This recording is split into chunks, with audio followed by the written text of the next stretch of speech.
There is a new urgency to the search in California tonight. Rain is expected Wednesday in Northern California, bringing relief, but also the potential for mudslides, which will complicate the job of finding victims of the Camp Fire. At least 77 were killed by that fire. Nearly 1,000 are still unaccounted for. Meg Oliver is in Paradise tonight. Crews are scouring this scorched landscape to recover DNA and identify the dead before the rain moves in.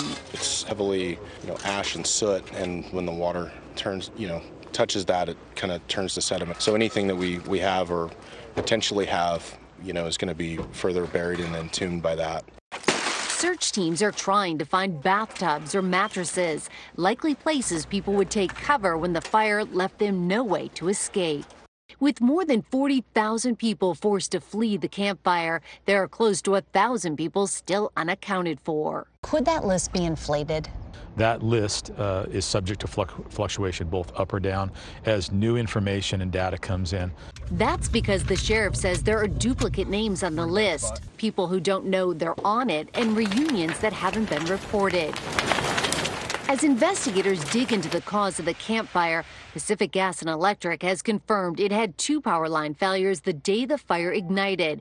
But in a statement, the utility says in determining a public safety power shutoff, it considers multiple factors, including strong winds, very low humidity levels, and critically dry vegetation. The forecasted conditions didn't meet the criteria. Careful. Back here at the recovery effort, devastating news for 30-year-old Chardonnay Telly.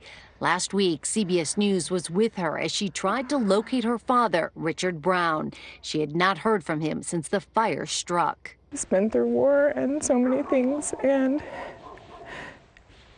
there's a possibility he could have made it through this. The remains of Chardonnay's dad have now been found and identified. She says she doesn't think her father made it very far from home. Nearly everyone in this area has suffered a horrible loss. This entire neighborhood burned to the ground. FEMA is looking to secure long-term housing for the thousands of people who lost their homes. But Jeff, it is highly unlikely those trailers will arrive here before Thanksgiving.